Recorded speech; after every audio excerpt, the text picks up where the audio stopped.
This is a main event boxing show in association with Premier Sports and sponsored by Hustle Productions here every Friday night at 10 p.m. Thanks for tuning in. Welcome to the show. It's Friday the 23rd of December. Joining us in the studio today, we've got Dave Coldwell of Coldwell Boxing. Dave, thanks for coming in, pal. Thanks for inviting me, mate. On the phone, Bobby, we've got Bobby Rimmer and myself, but on the phone we've got Manny Steward, legendary trainer, Hall of Famer. We've got Asif Vali, who's business manager to Amir Khan, and we've got Leonard Gunning of Boxing Ireland. Might get a little bit of controversy on the show today, won't we? Just a bit, yeah. When we speak to Asif, he's looking for somebody to blame in, and it might be one of us. You never know. I hope it's not. Well, it's the last show of the year today, so we thought we'd do a bit of a bumper show today. So it's been great. We're back. We are back on Friday the 6th of January, but we're going to start the show as usual with the studio guest. We've obviously got Dave in the studio again. It's the second time you've been on the TV. Yeah, that was on the very first one, wasn't it? It's all you stick with us, kid, and I told you we'd have you dripping in diamonds. Yeah, friend of the show. You've been on a few times, haven't you, with the radio as well? Yeah, on the radio and stuff, And stuff like that. Cool. So what have you been up to, Dave, since the last time we had you in? Loads. It's been absolutely hectic. I've took on a business partner, Spencer Fern. So we're now expanding Coldwell Boxing. Spencer Fern? Spencer Fern. Not Spencer Fern. No. You're not going with the big fella from London, have you? No. He's very successful in the education side of business. Set up a massive company called Life Skills. So we're going into the education side of things for the boxing, and then also expanding the boxing side of everything, and the shows and everything. Right, cool. So who are you working with now? Because last time we spoke, you were working with Curtis Ryan. Yeah, Curtis Ryan, David Barnes I've signed since the last show as well. Quite a few actually. John Watson's in prize fighter coming up. Right. And we're looking out to sign a couple of good prospects and names as well. None from Manchester, because we have all them. Well, you never know. You never know. Come on the show now, Nick, all the kids from Manchester. Is David Barnes from Manchester? Yeah, he is. Yeah. It was on about Ryan Rhodes as well and Curtis Woodhouse. Obviously. So, what's on the horizon for Ryan Rhodes? Is it European? Ryan? Is he fighting this? Rabchenko. Obviously, he had his comeback fight on our big show at Magna.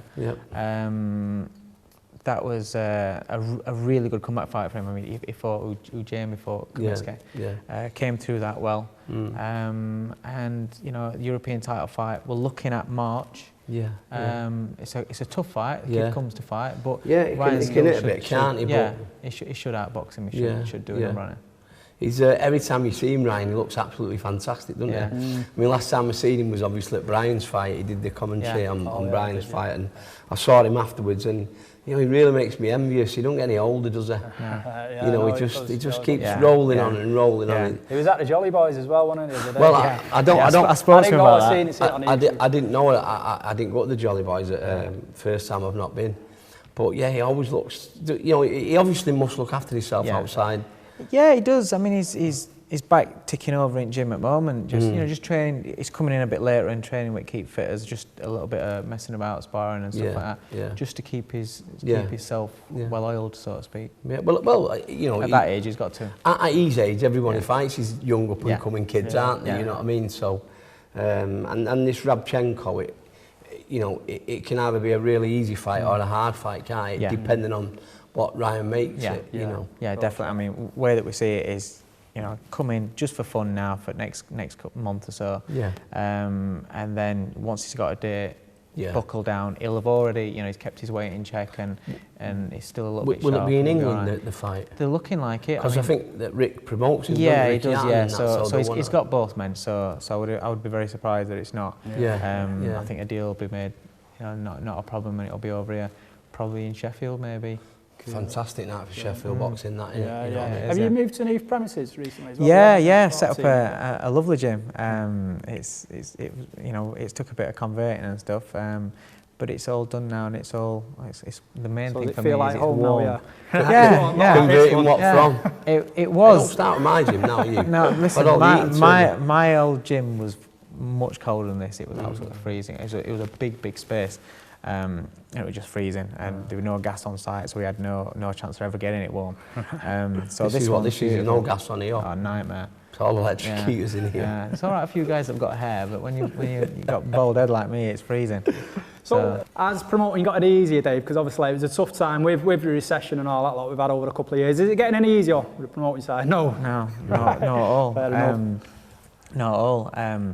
The only thing that's probably made things a little bit easier for me now is that I'm not doing everything on my own, whereas before I was doing absolutely everything. Now I've got somebody that's that's business minded and that can take care of that side of things. I can concentrate on all the boxing side of things. We've employed somebody on a full-time basis that's our commercial director, so he can go out physically and start grabbing in sponsors. The first time I've ever had major sponsors for a show was the last show, and that's the first one where we've employed somebody to go out and do that job. So it's I wouldn't really honestly. I've always said it. I'll coach fighters. I'll coach boxers. I wouldn't be a manager. I wouldn't be a promoter. There's not enough money in the world to make me do it. You know what I mean? And I take me out to these guys that have the same as Dave, Steve Wood, and people who putting these little small hall shows on from the word go and losing money hand over fist, and now it's nice because Dave's getting there, he's getting sponsors for the fights and stuff, and it's great that it just shows out how much he loves the sport. He's kind of stuck at it and hung in there. There's been times when there's times when you've lost a few grand here. Well, don't say it because your wife might be listening, Dave, so don't say it. She knows. And it does make you doubt yourself, but you've got to keep. It's like anything in life. If you wanna succeed in anything, everything works like that. It's like with trainers. One minute you've got best gym in country because everyone's winning, and you've got a couple of champions. Then next minute you've got one or two defeats, and everyone's like, oh, they're on a slump, and it goes to somewhere else. It's like that in boxing. This job, what we do, is very opinionated, isn't it? Every single person's got an opinion on there. Of course they have, People who don't even know what they're talking about. Do you know what I mean? But it is really nice to see that now Dave's been able to employ people. Dear me, what a dream that'd be.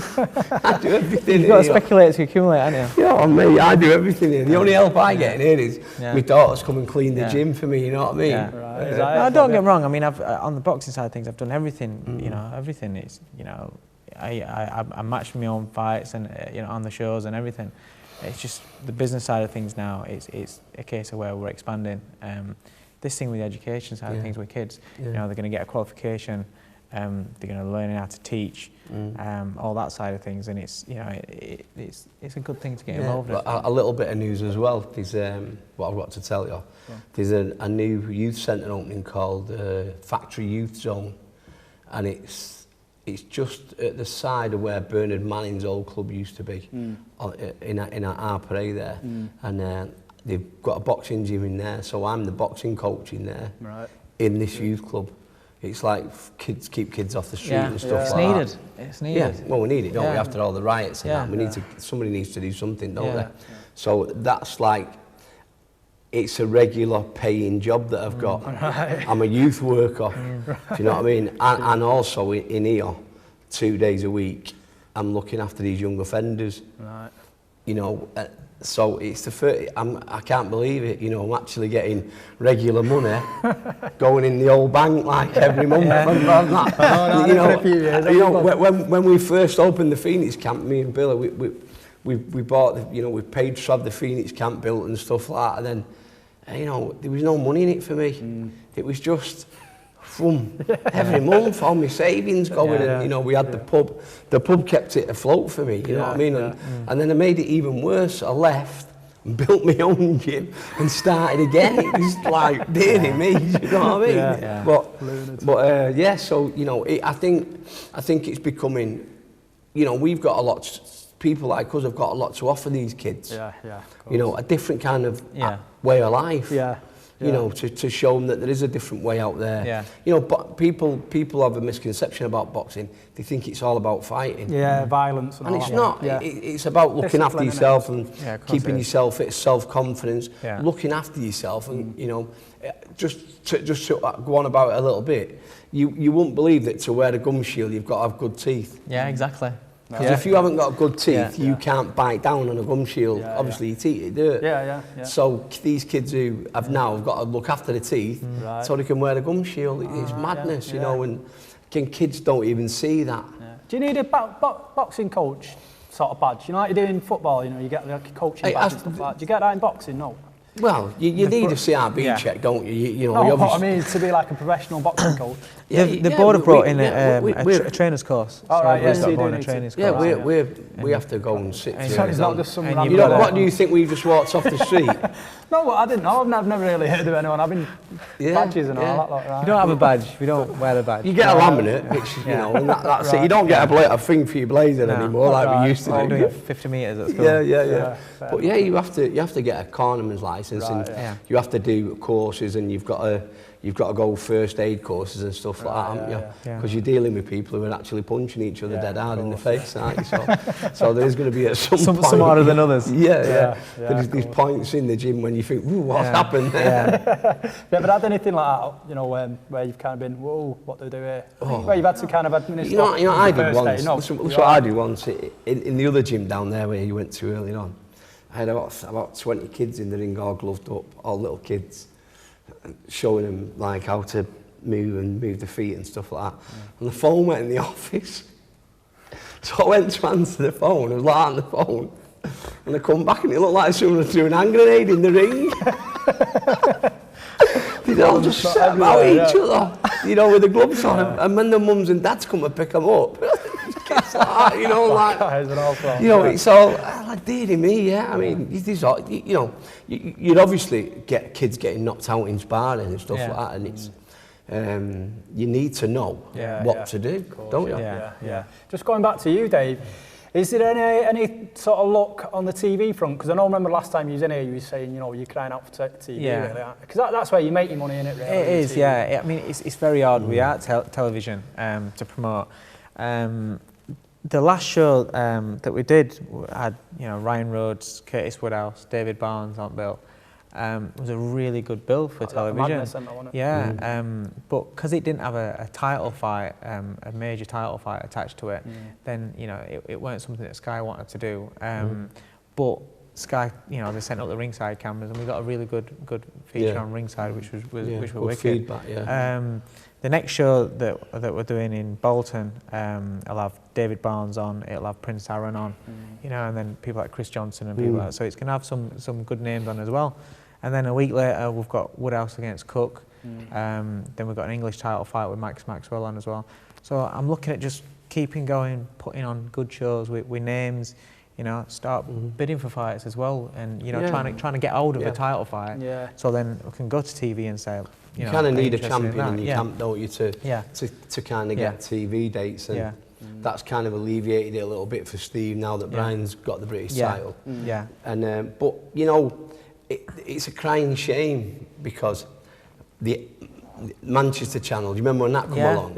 And they used to show every one of Steve's fights and a lot of other fights. And you know what? These small hall shows, you see some real umdingers. I know. You know, some real toe-to-toe. And they get atmosphere and everything. Brilliant. And it's a shame because, you know, they're not on TV.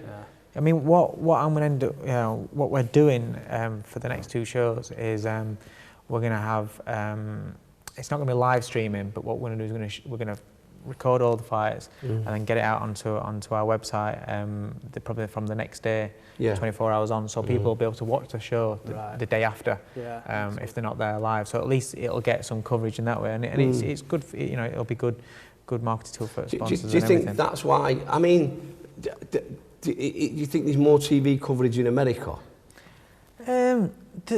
It used to be, but now it's not as fantastic as what it used to be. No. The main thing is the Hispanic side of things. With Golden Boy, have got a really good deal with Telefutura, and I think they have 2 shows a week on that, which allows them to develop that side of market. ESPN still do the shows, and then obviously Showtime and HBO. Because you get that KO TV over there and stuff like that, don't you? And they're kind of a lot of small shows, aren't they? Yeah. It's a pit. We'll have to think you get Spencer Fair and to get him to get in his back pocket, and he can have to buy his own TV station, can't he? Yeah, he could for all the lads, you know, with all his multi-millions that he's got stashed away. He could manage that. But no, I mean, we need television to develop kids, you know, and develop them through. As far as Coldwell boxing is concerned, I mean, hopefully, plan is over the next year, 18 months, you know, try and get older. I want to get hold of some good prospects, you know, and name prospects, and hopefully get hold of the guys that are just, you know, just underneath championship level, build them to win a British Commonwealth title, and then we'll you know, I'd like to see it back on terrestrial TV. I don't like it kind of diluted and broken up like it is. I think the only way forward for boxing is terrestrial TV. I think we all would, wouldn't we? You know? Yeah, everybody'd love I mean, the fact that Channel 5 got back involved is brilliant. Yeah. But at the moment, I think it's just Tyson Fury. The fact that Chris Eubank Jr. might develop because of the name, that's a good thing. But you know, I think we need a couple of promoters on Channel 5 rather than just one.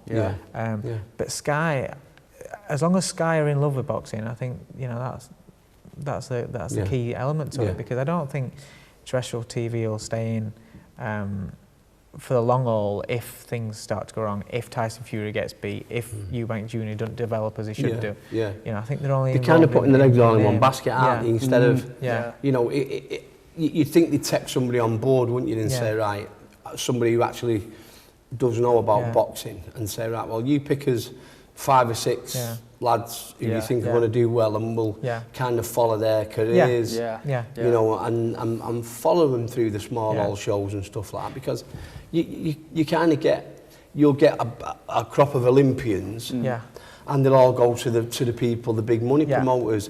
So the small hall promoters, you can't sign an Olympian.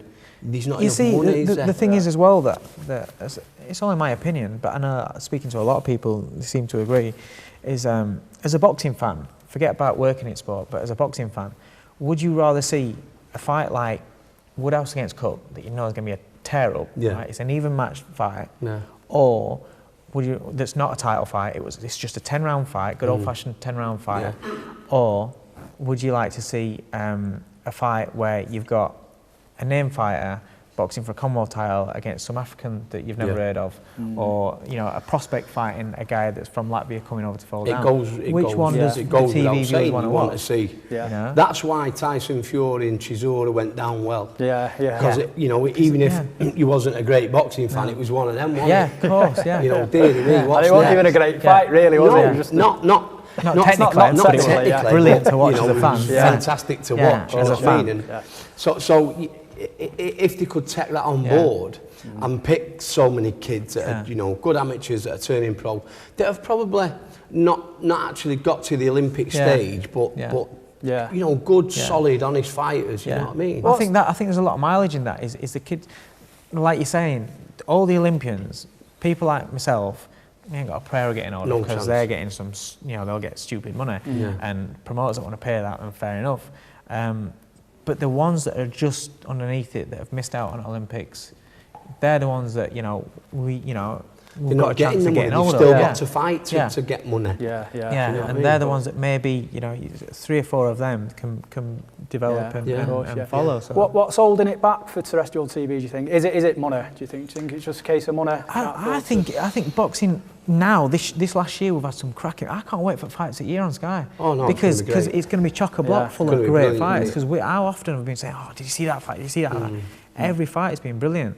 Now, I think that going back a couple of years ago, we weren't getting great fights. Nobody was fighting each other. Well, that's probably why they were fed up with that before, haven't we? You know, you could go to a fight and say there was 5 fights, and you'll say he's going to win, he's going to win, he's going to win. Exactly.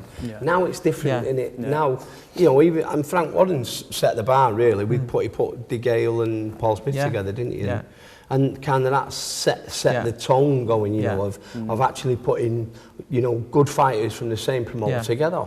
You know, and that's what promoters are looking at now. Even you putting your own fighters together, you know, that's the way it's got to be now. Of course. You know, there isn't enough money, you know, to just have non-meaningful fights anymore. And you've got to get all of the fans' fights, interest as well. Yeah. Because if fans aren't interested, A, they're not going to come into the arena. No. And B, they're not going to tune in to watch. Yeah, so you need to get people talking. You need to get fans talking about it. And you want them to stay there. Yeah. You know, you'll get, say, like a kid sell 200 tickets and a kid will sell 50 tickets. Once the kid with the 200 tickets has been on, the arena empties and the atmosphere is gone. Well, I was saying it last time about the bar, but you can't do it, can you? Because that's where they're not allowed to have a bar. No. Well, you'll know because you do it, don't you? You're not allowed to have a bar where the ring is, are you? No. I was saying shut the bar. The only place where it works and where they're allowed to do it is the Echo Arena. You're allowed to do it at the Echo Arena. You can, yeah. That's because something to do. It's a police request because the gangways at the Echo aren't wide enough to cope with all the people and staying and drinking in the bars. Right. But okay. that's down to the police, and then they have to. I think they have to provide more extra more policing. men, not at promoters' cost for that. It's been a busy year, and it's been a good year for boxing this year, as you it's said. been a cracking year. What are the highlights for you personally?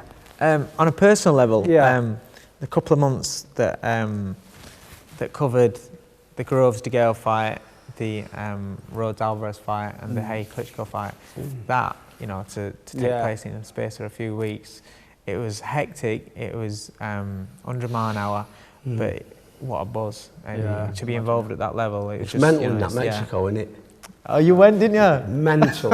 I was at the Hani Mendes against Salgado. It's just mental. It's nuts, isn't it? It's unreal. It really is. But what an experience. What's the ring at you like that? Thinking, really? you got a taxi with them all, didn't you? They picked me up at the night. I'd been on a plane for 23 hours. So you're not looking your greatest, are you? No. Well, the geezer stood there with Bobby Rimmer. So I've gone to him, and then he just can't speak English and I can't speak Spanish. So we're walking through the airport, and then underneath he's got Bobby Rimmer on that side, and on that side he's got Juan Carlos Salgado. So we've gone and picked his team up. Really? So they think I'm with him, and they don't understand, you know what I mean? Anyway, we get back. So I'm sat in the minibus at the back with all this lot, Spanish speaking, and Salgado's in the front with the driver. And the driver obviously stuck me in. And they just all started laughing and having a go. You know, they was taking the mickey.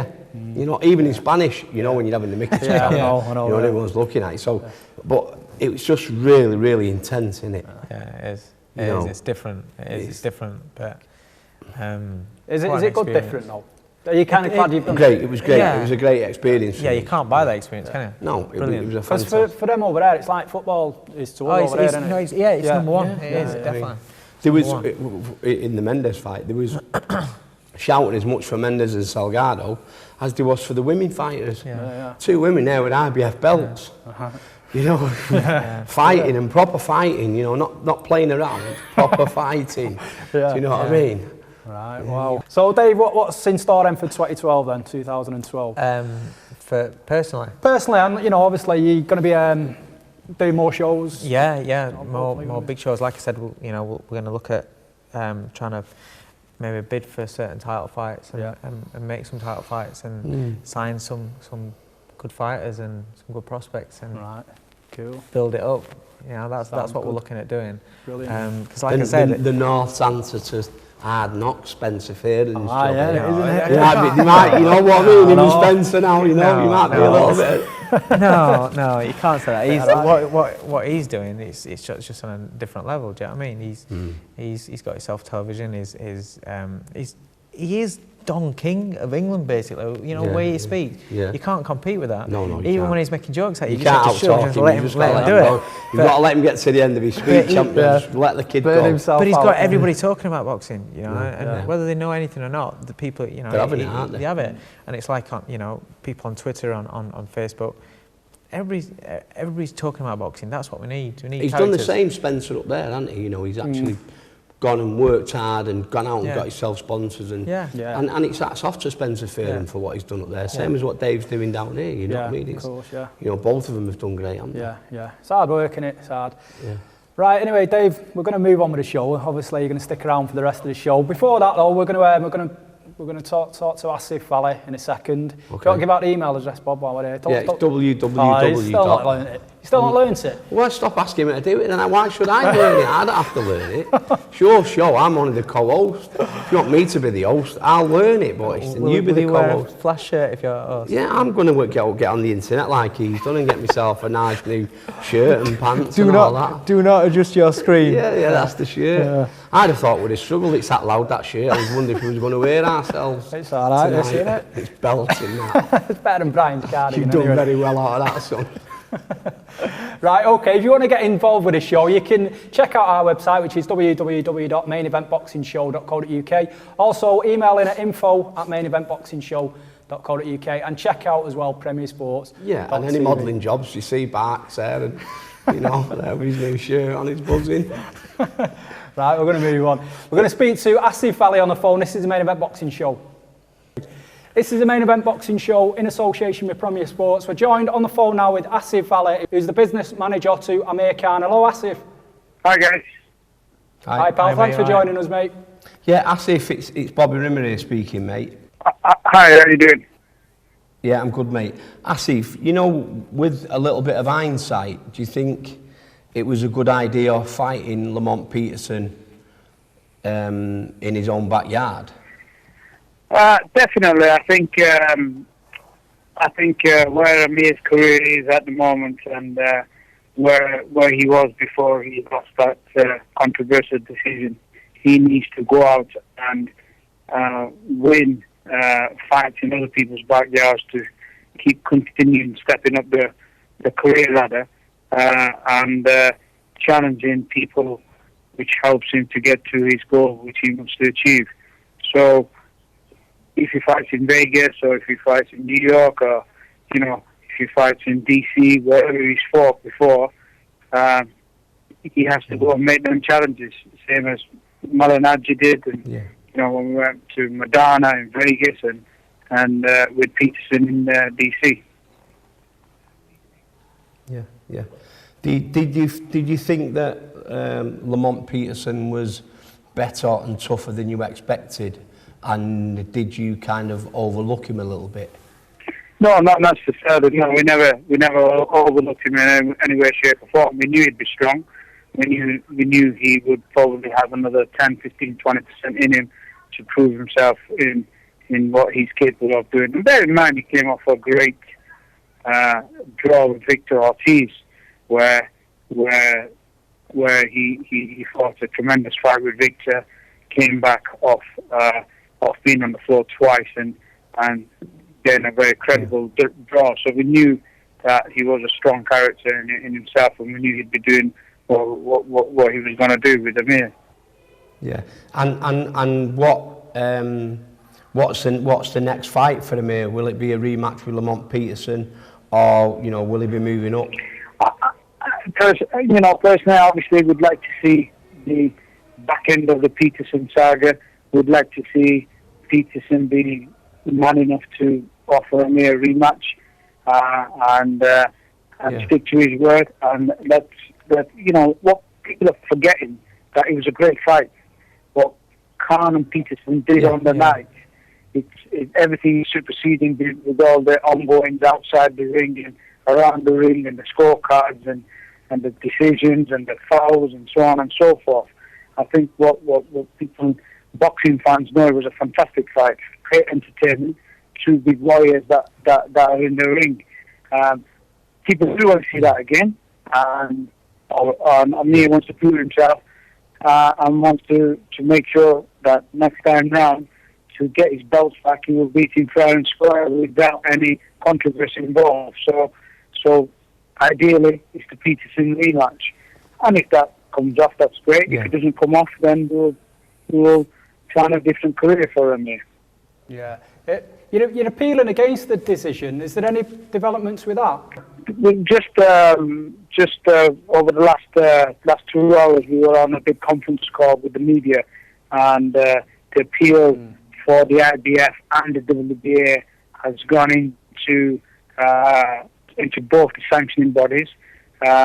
One is on the 18th of January. The second one is on the 19th of January. I think the WBA is first, and the IBF appeal is second.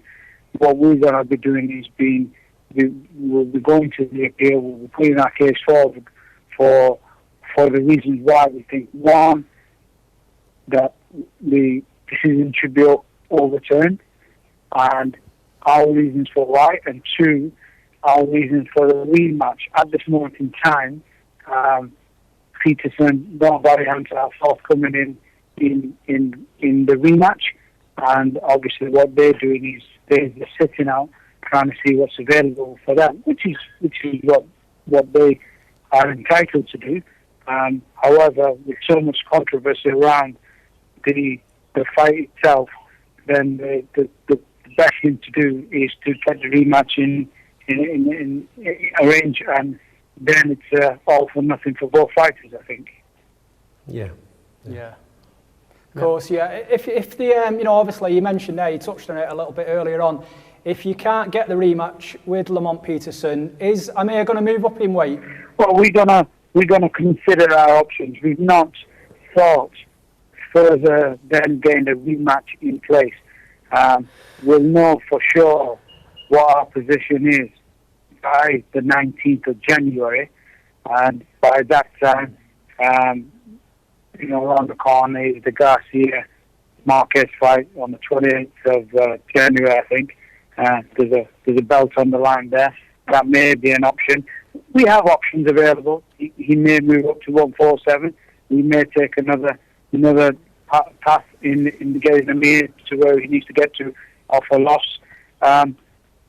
Ideally, we'd love to have the Peterson rematch, and if that's not forthcoming, then we'll sit as a team and plan what our next options are. And bear in mind that we have wanted to speak to Freddie Roach.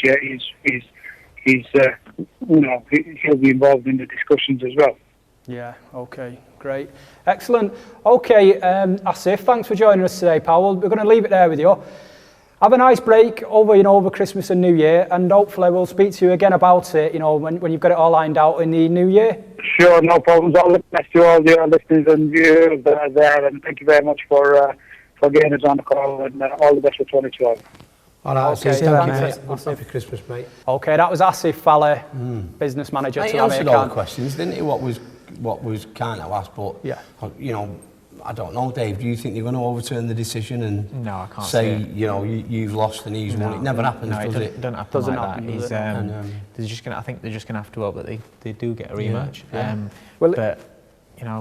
Is Peterson going to want to make a Barkery, a nice defence first, and then he's going to want a cheeky few quid first. Yeah. Will he lose a little bit of respect, Khan, with his fans, just for maybe not taking it on the chin, kind of, so to speak? Pardon the pun. Time will tell about that. We don't have the luxury of hindsight, do we? For me, I'd just say, look, get him on and crack on with it. You know what I mean? Yeah. Just quickly then, lads. Did you feel he won the fight, Khan, anyway? Or no, I thought the points that he lost, he was fouling, and I thought when they showed it on the other channel, they made it quite clear, didn't they? I thought, to be honest, I just thought it was a brilliant fight that could have gone either way. And to me, that's not a robbery. You can't call a fight that's a close fight a robbery. No. As far as the points concerned, he was pushing. It was pushing him off all night. That's why they showed it on that other channel, didn't they? Yeah. They see the ref saying stop holding, stop pushing him down. He kept warning him, he didn't do it. Yeah, of course. Okay, moving on, lads. Because it is a Christmas show, Bob, we've got another phoner in. We've got Manny Steward, legendary. I thought you were going to say we've got Harbour Christmas. We've got sleigh bells. We've got legendary trainer Manny Steward. Someone I'm sure you look up to, you two guys as a trainer. Of course. Well, somebody who's done what he's done. Yeah, of course you're going to look up to him. Of course. Yeah. So we're going to speak to Manny Steward on the phone now. Hello, Manny. Hello, how you doing? Yeah, good, mate. Thanks for taking the time out to join us. Thank you. I'm enjoying the holiday season at home. Yeah, brilliant, excellent. Okay, Manny, obviously, 2011 has been a good year for boxing. You've been busy this year, watched you quite a lot on HBO. What's been the highlights for 2011, mate? Well, I thought 2011 was an interesting year. I didn't see that much in terms of great fights. A lot of fights were built up. They have great expectations, but they didn't materialize. We had, David Haye and Latimer Klitschko was another fight that had great expectations. It did not live up to his promise. In the recent fight between Carl Froch and Andre Ward, it went as I expected. Froch just is limited in his talent, very strong-minded, much belief in himself, but his talents do not match up with his beliefs. And, Ward is the type of guy who has skills and talent, but he will never do too much more than just enough to win and then stay in a comfort zone. So Mayweather's fight, which was, I expected would have been a good fight with Ortiz, it didn't turn out to be that much because it ended up with the unexpected, confusing ending. And Tyson Fury, I guess, and Chisora was not exactly a great, exciting fight like I expected it. I didn't see too many of the other British fights, but overall it was a interesting year, but I don't think it was a really super exciting year overall. We had good fights in America here with the Pacquiao and Marquez fight, which ended up with controversial, but still, overall it was just a good year, I say, in boxing, nothing great. And really what's interesting to me, and I keep very close with the UK, boxing scenes, being that I've been so involved throughout the years with Lennox Lewis and Hamed and Dennis Andres and even Earl Christie. So I've always been very close to watching in my favorite boxing magazine. It's Boxing Monthly, and the British magazines. But it just seems that we don't have a big British style now, and it was one of the few times that we don't have the Ricky Haddons, any of the other fighters we've always had, the Lennox Lewis and Kazakis. It's a kind of slow spot right now. I think that, unlike many people, I still believe there's a tremendous amount of talent in Tyson Fury. It has to be developed. And I've always been an admirer of Derek Chisora. And I think the recent fight that he had with Helenius, it was unfortunate that he did not get the deserved decision. And he's going down to a fight with Vitaly Klitschko, which I think it's be interesting simply because of the strong mental determination of Derek. In fact, when Latimer was scheduled to fight Chisora, it's one of the few opponents that I had a lot of respect and even to some degree even fear of, mainly because of Derek's tough mindset. Yeah, I remember you saying it last time on the show. Just touching back on what you said there, Manny, because we're going to talk about this a little bit later on in the show. We've had about 8 lads from Britain sort of maybe defending world titles or challenging for world titles, and we've lost every one. What do you think it's down to? Do you think is it lack of talent, or is it down to training methods, or what is it in your opinion? Well, the talent is always going to be there, and the interest and support of boxing is always going to be phenomenal, I think, in the UK. I mean, no one makes noise or brings the support that a fighter from the UK. I think a lot of it is going to be the training methods. I don't like to say that because, I'm being a trainer. I've been very, very disappointed at the training techniques that I see, and I've spent a lot of time traveling around all parts of the world, and that's what's happening to boxing. It's very difficult for a fighter, especially supposedly a star fighter, to win over 2 fights impressively today. I think the biggest problem is we have a lot of agents, promoters, PR people, whatever you want to call it, managers and nutritionists and the conditioning guys. We have everything and someone to play the music for the guys and organize that, but there's no teachers hardly left in boxing, and that's my biggest concern. As a matter of fact, I'm doing a series of clinics as a result of that. I think I have, in January, 2 clinics. I think one is going to be in the UK. It'll be the second time coming over. And the next one is going to be, I think, in either Liverpool or Manchester. But these are not clinics where I'm making any money. In fact, I'm even losing money mostly. But it's the idea I'm trying to pass on some of the training techniques, because I think that's the biggest void that we have in boxing today. There's not enough good teachers. Manny, this is Dave Coldwell. Where do you see, when you're talking about that's the, down to the British training methods, so we haven't got many stars. Well, that's not it's in boxing. It's not a British thing. Yeah. That's what I was going to say. The same with the Americans. It's just, yeah. Who's the guys who can hold up the pads and make a lot of noise with the pop, pop, pop, pop, pop. That's what they're fighting. So I want him to train because he puts on a great show with the pads. And that's what they're so much into this pad, hitting the pads and making noise, and then the guy who can have him do all the new exercises. He can jump over a chair with one leg and jump back over the chair, and he can throw a kite or something, or a ball up and catch it there. And they're getting away from the basic fundamentals of boxing. But that's not just a British thing. That's all over the world. Right. That's why it's so difficult to have superstar fighters who can perform on a top level impressively for more than 2 consecutive fights. So kind of what you're saying is we're getting away. I'm a coach myself, Bobby Rimmer. We're getting away from the fundamentals of boxing. That is fighting, exactly what it is. That's all it is. The fundamentals. I see the kids. Recently, I think I was watching Murray. I think when he was fighting the guy Rios on the same card. Yeah. And I'm watching all of the guys and they just have their hands with the right hand on the left cheek and the left hand on the left cheek and the right hand on the right cheek. Totally right in the center, no defensive position where they don't know how to parry or pick a punch. So Mary would just get eaten up with punches right through the center, and they don't work on the footwork. No really moving in, the upper bodies much. They walk in like computer programmed machines or something, and I just see the guys just going through the same. Barker, I was watching him the same way. But there's no flexibility. They don't concentrate on any footwork or using the shoulders to maneuver in the punches and picking up a variety of punches. And it's really to watch the fighters today. It's not even much beauty in it compared to the skill that we had years back. Yeah. So I understand now that what you're saying. That, we're getting these conditioning coaches coming in, and the conditioning coach actually takes over. And I'm not knocking him, but it's more the boxer says, "Oh, I'm not going to spread it. I want to do this because it's 7:00. I've got to work and do my stretches. We got a new rope thing that we do, and another this, and actually it usually ends up with the fighters. I was watching David Hay, the final weeks of preparation for his fight with Vladimir Klitschko.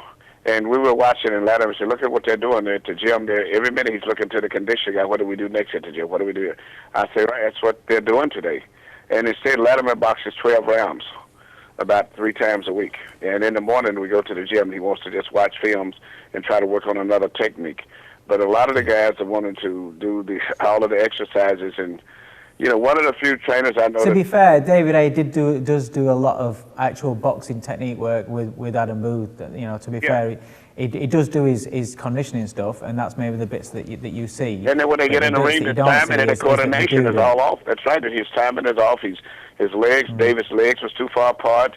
When he throws a punch, he can never throw 3 punches effective because his legs are too far. So he can only jump in and throw 1 or 2 punches. And all Latimer had to do was create a little space, and David would fall all off balance because he didn't keep his legs balanced where he could move in and throw a flow of punches.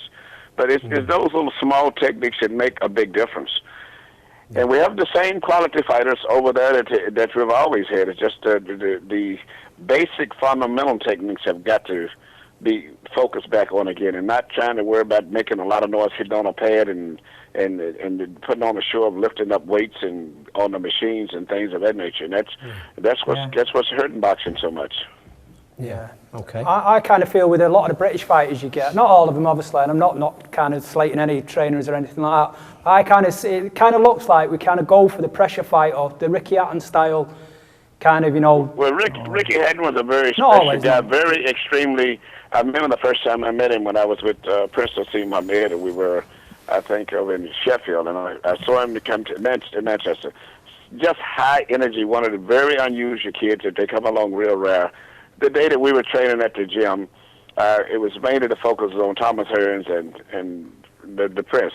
But Ricky was by himself, and he wasn't a big star then. But I watched for 2 hours while we were doing press things.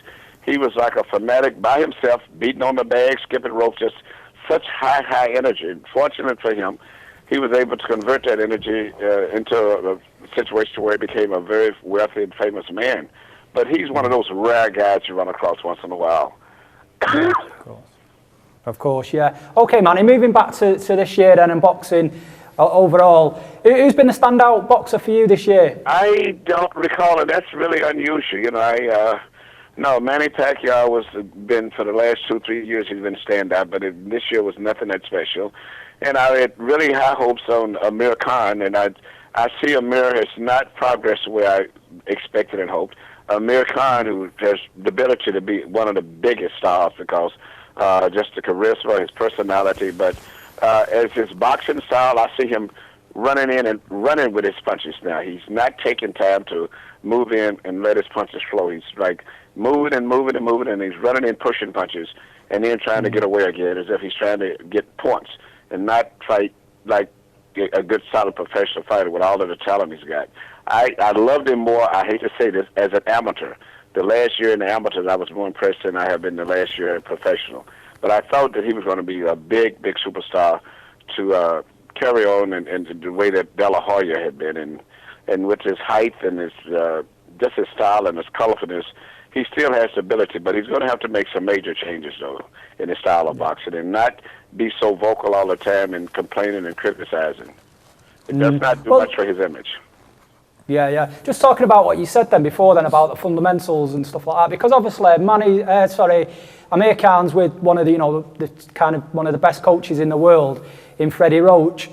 So, how come it's going wrong there then? What's the problem there? Just to cut across you there, Manny, I really do believe that this Alex Ariso is getting too involved in the training. Do you think that's what it could be? Yeah.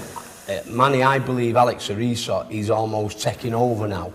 Well, it's pretty obvious when you can't even hardly mention anyone that's involved with Freddie Roach without the star being really Freddie, Aziz, and the fighter. And Aziz is right there. And even in the training camps, when I watch the same as you watch on the 24/7s and the shows, it's always, and the stars more on all of the conditioning more so than the boxing. And I think that, and I don't know, Freddie's got so many fighters. And you got to be where you can be creative and be able to think and focus and get into the mindset and the style of each individual fighter. And you can sometimes get over-flooded. I've been that way with too many fighters. That's why I pretty much selected just 2 or 3 fighters to work with now even.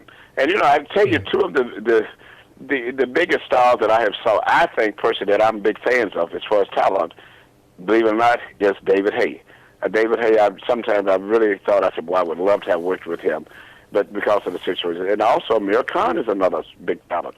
But for whatever reason, the talent hasn't been developed, and when I see these guys, they're more all into the conditioning now, the exercise, and they're not into the basic, boxing itself. Yeah. Yeah, great point, sir. So who can we look out for next year, Manny? Well, I really don't know. I mean, the Mayweather and Pacquiao, which is a big super fight, I see it as 50-50 still, because there's so many people involved, not so much the fighters, that the background people that are involved, the promoters and the agents and the feuding that's going on between all of those people, and they all have money.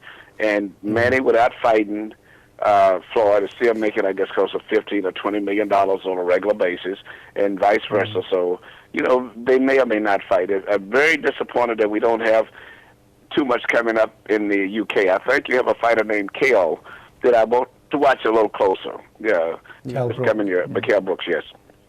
But as a rule, I don't see any one particular big super fight that I like a dream fight, even in the heavyweight division. I know that Vitaly is going to fight David Haye, and that fight is only being made for one reason. Vitaly wants to knock out David Haye, because I don't think the British fans are that much into it. No one else, but it'll be made because Vitaly, who naturally has to say so, he wants to beat up David Haye. And that could be a difficult fight for him still. I think styles make fights, and I think the ability of Vladimir to move very swiftly on his feet, to move in and out, which had David off balance a lot. Vitaly does not possess those skills. He's a little slower, a little bit more awkward. And David has still unbelievable speed and very explosive punching power. So even though no one is interested in it, it could be an interesting fight. But so that is, sorry, Manny, just to cut across, that's definitely getting made, that one. Vitaly and David Haye? Yeah. I was with Vitaly 2 weeks ago, and I was sitting at the table right after Vladimir had injured himself, and we were talking, and Vitaly definitely told Baron Bonte, I want David Haye. I don't really care about anybody else's feeling. I want him. And so if he says he wants him, the fight will be made. And I'm quite sure that there shouldn't be that many arguments in terms of financial, situations. But that fight, I think Vitaly told me that he was going to fight him in June. He was going to fight Chisora in February, and then he wanted David Haye in June. Cool. So I can virtually tell you the fight as far as I'm concerned is made. Okay, fair enough. Okay, so what's happening for Manny Steward then in 2012? You know, obviously you've been busy this year. I'm sure it's going to be more of the same next year. Well, I think I'm going to relocate to the UK and spend some time over there trying to find me another star fighter, because you have the best fans in the world over there in support. But I'm hoping to get Andy Lee a middleweight championship fight. That's my number one goal. And Vladimir will probably just stay busy, but unfortunately doesn't have any key fight that's interesting. And I will be spending time working with Yuriorkis Gamboa. But it's nothing specifically I see that's that exciting for me or for anyone yet. But you know how boxing is. Out of nowhere, some superstar can come up, particularly in the heavyweight division. But just right now, you never know. You could have a guy like Chisora who could score an upset win, supposedly, after 2 losses, even though the last one was controversial. And all of a sudden, there's a big fight to be with him and eventually Vladimir Klitschko, whatever. You never know what's going to happen in boxing. But yeah, cool. as of right now, going into 2012, I don't see too much on the books that I'm excited about too much in any aspects of it. I just hope that something happens in the next few months. Okay, fair enough. Whereabouts in the UK are you thinking of going to? Well, I would just like to come over and spend some time really in London and also in the Manchester area. There are 2 big boxing places.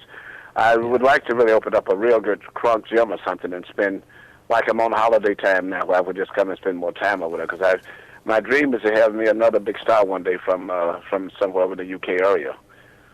Okay, brilliant. So who are you working with at the moment, Manny? Well, right now I have Vladimir Klitschko scheduled to go March the 3rd. And that's and then it's possible Andy Lee maybe fighting March the 17th. Okay, great, excellent. Manny, we're going to call it a day there, mate. Okay. Yeah. Manny, thanks for speaking to us. Have a nice Christmas break and a Happy New Year, and we'll definitely speak to you in 2012. Okay, hope to have good luck for you guys over there.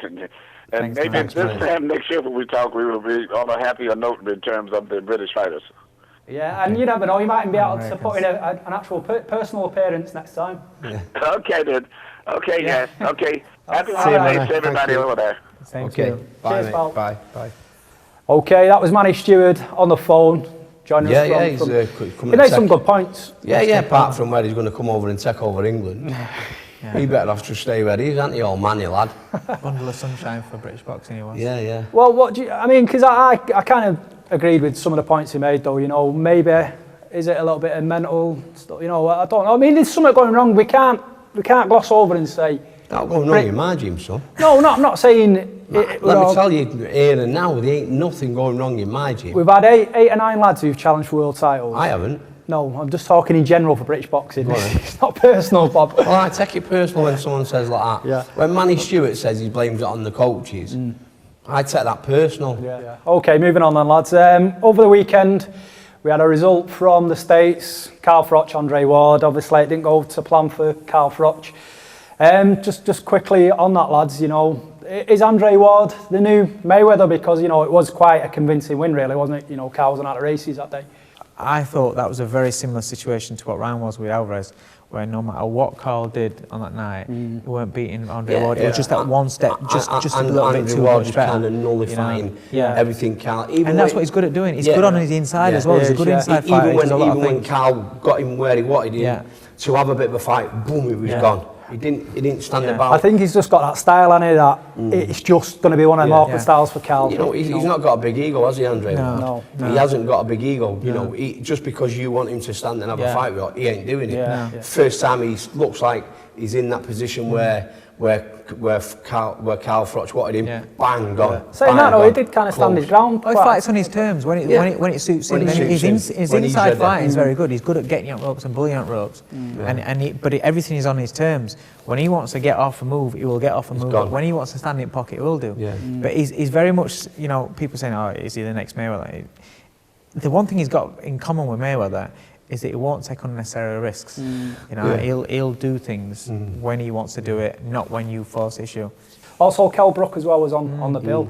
Someone who's close to you, Dave. You know, what did you feel about? He boxed well. I thought he boxed. You know, when Kell was training with me, we always talked about, he's going to, go into America. He used to say, do you think I'll go to America and I'll fight in America? So I know how much that meant to him going over to America. Forget about who he's fighting, the occasion, going out there and boxing in Atlantic City. Following Naz's fought there, he looks up to Naz massively.